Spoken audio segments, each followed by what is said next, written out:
Bangkitnya Safawiyah di Iran telah membawa sebuah negara yang kuat secara militer dan secara ideologis memusuhi tetangganya di timur, Utsmaniyah. Syiah, bentuk Islam yang disukai oleh Safawi, juga menarik bagi kekuatan pembangkang dan faksi-faksi di dalam negara Utsmaniyah yang bersatu.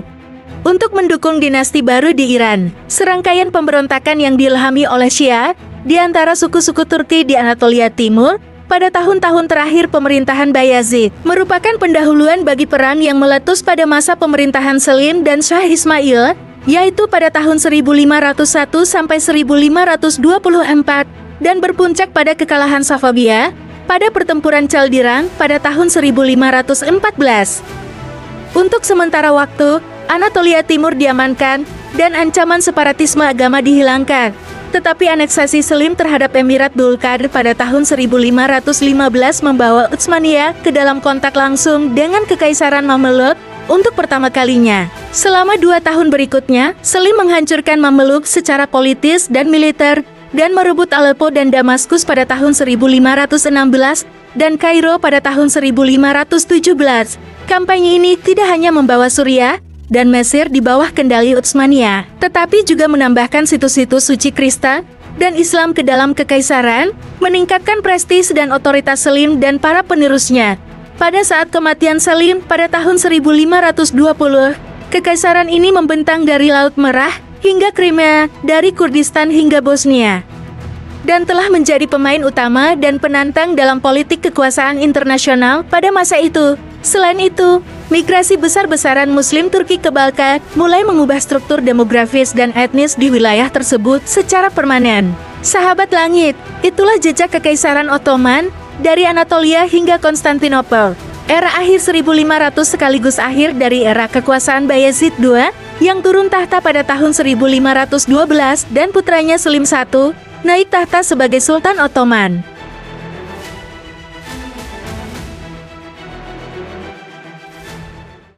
Selamat datang di langit atas Indonesia.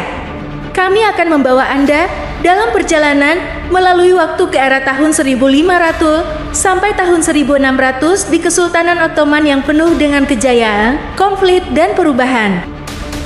Pada tahun 1512, Sultan Bayezid II turun tahta, membuka pintu bagi putranya yang penuh tantangan, Selim I, untuk naik tahta sebagai Sultan Ottoman. Selim yang kejam, demikian ia dikenal, memulai masa pemerintahannya yang penuh intrik, penaklukan, dan kebijakan kontroversial yang akan mengubah wajah Kesultanan Ottoman selamanya.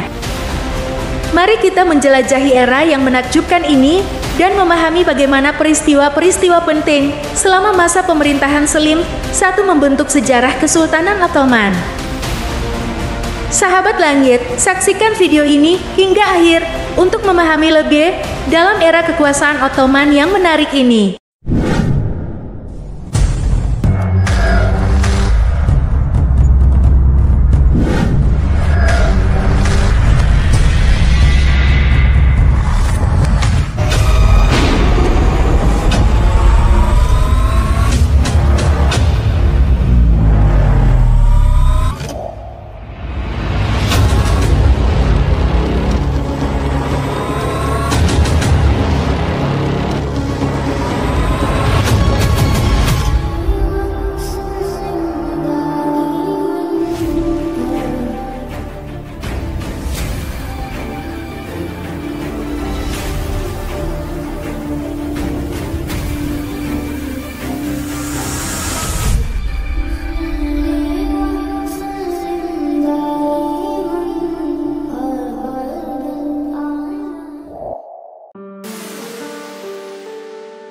Selim I juga dikenal sebagai Selim yang kejam, yang berkuasa tahun 1470 sampai tahun 1520, adalah Sultan Ottoman yang memerintah dari tahun 1512 hingga tahun 1520.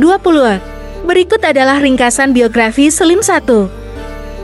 Selim I, Jejak Kekaisaran Ottoman bagian 6. Yavuz Sultan Selim lahir pada tanggal 10 Oktober tahun 1470.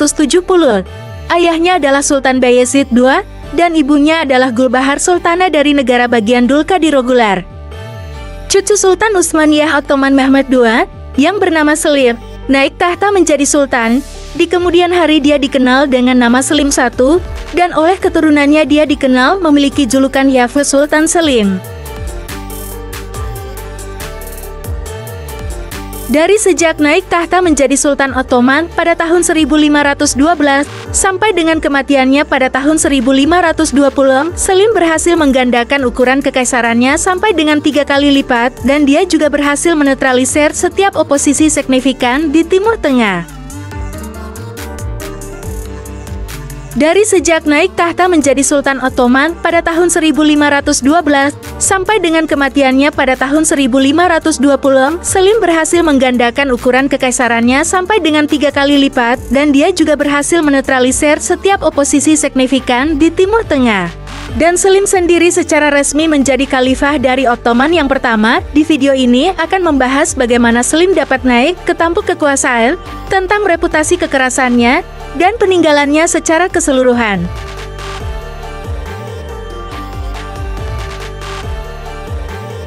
Selim I, perebutan tahta.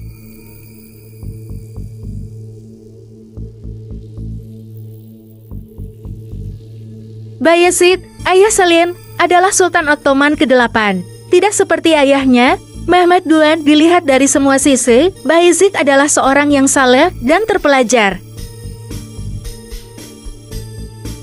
Pada saat berkuasa, Bayezid mengkonsolidasikan kekuasaan Ottoman di Eropa Tengah, dan juga sambil melakukan pertempuran dengan negara-negara di selatan seperti Arab dan Persia pada akhir tahun 1400-an dan awal tahun 1500-an. Dikenal sebagai Bayezid yang adil, dia menjadi terkenal karena menawarkan perlindungan bagi populasi Yahudi yang diusir oleh Ferdinand dan Isabella setelah Granada diambil alih oleh mereka. Ketika Bayezid berkuasa, dunia Islam terbagi ke dalam 3 kekuatan besar monarki, yaitu Ottoman di Anatolia, Safawi di Persia, dan Mamluk di Mesir. Sementara itu, di dalam tubuh Kesultanan Ottoman, Selim adalah putra termuda Bayezid. Waktu itu Selim mendapatkan tugas untuk menjadi gubernur Trabzon, sebuah provinsi jauh yang berada di pesisir Laut Hitam di sebelah timur Laut Turki. Putra Bayezid lainnya, Ahmed putra tertua, merupakan seorang gubernur di Amasya Utara Turki. Ahmed merupakan putra favorit Bayezid dan dia memiliki peluang yang lebih besar untuk menjadi sultan selanjutnya. Selain itu, Ahmed juga diuntungkan dengan menjadi gubernur di Amasya karena jaraknya yang lebih dekat dengan Istanbul, ibu kota Ottoman pada waktu itu, karena tidak ada aturan khusus yang mengatur persoalan suksesi kepemimpinan. Maka dekatnya lokasi pemerintahan dengan ibu kota menjadi faktor yang krusial dalam perebutan tahta. Pangeran yang memerintah dekat dengan ibu kota biasanya diberi kekuasaan untuk memegang perbendaharaan dan mendapat dukungan alokasi prajurit yang lebih banyak, sehingga memiliki peluang lebih besar untuk menjadi sultan baru.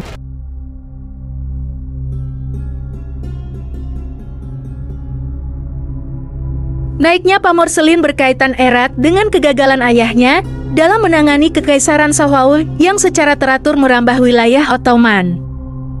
Safawi di bawah kepemimpinan Syekh Ismail memiliki kebijakan merangkul beberapa suku Turki dan suku nomaden Kurdi di Anatolia Timur untuk berpihak kepadanya, yang mana itu dapat mengancam kedaulatan Ottoman di wilayah tersebut.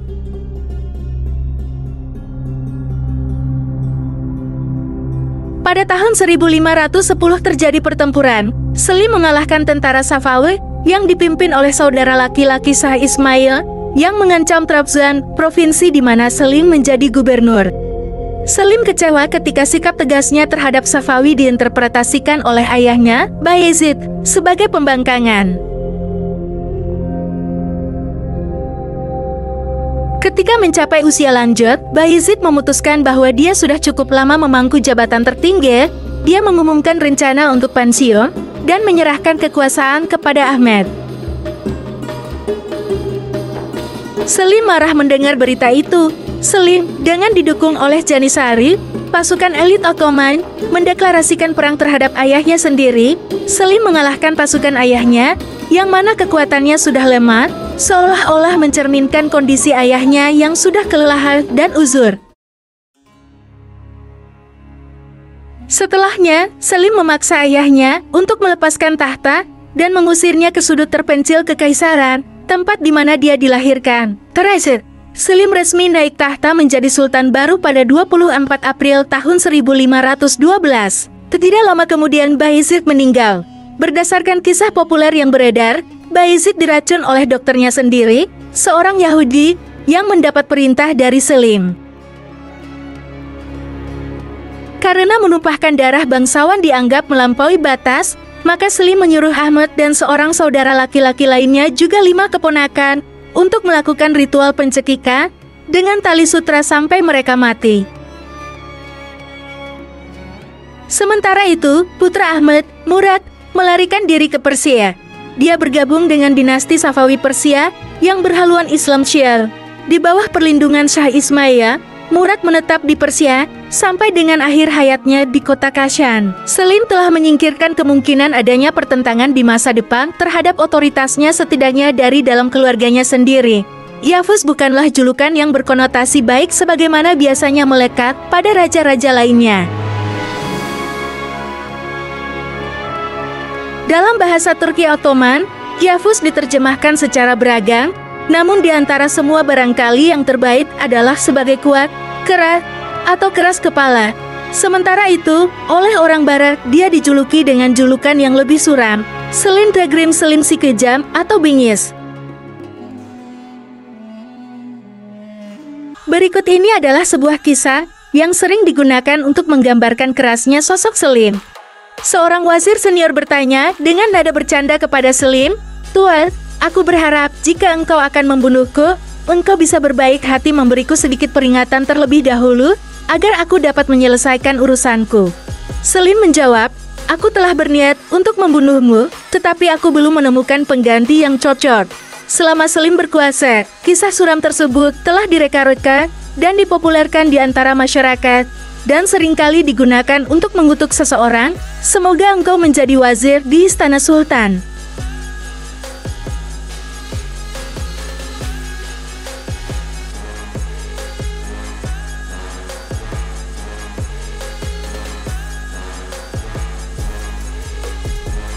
Selim I, pertempuran dengan Kekaisaran Safawiyah Persia. Pada saat Selim mewarisi kerajaan, pada tahun 1512, Kesultanan Utsmaniyah Ottoman belum menjadi kekuatan adik kuasa yang melintasi berbagai benua.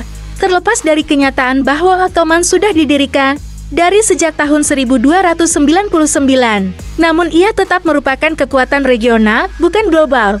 Kepemilikan wilayah utamanya terbatas hanya pada Anatolia dan beberapa bagian di Eropa Timur. Di bawah Selim, semua ini akan berubah karena dia menerapkan kebijakan ekspansionis yang sangat sukses.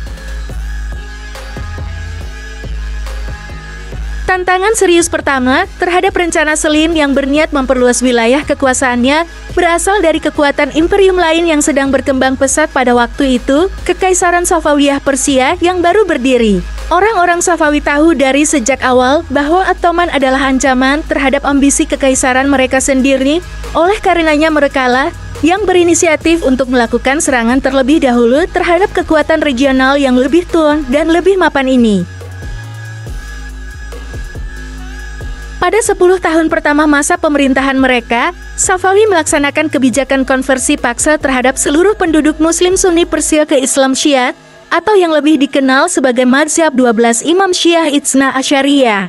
Proses konversi ini berjalan dengan baik, sehingga orang-orang Safawi dapat lebih mudah untuk mengisolir para oposisi Sunni yang berpotensi untuk menantang kekuasaan mereka.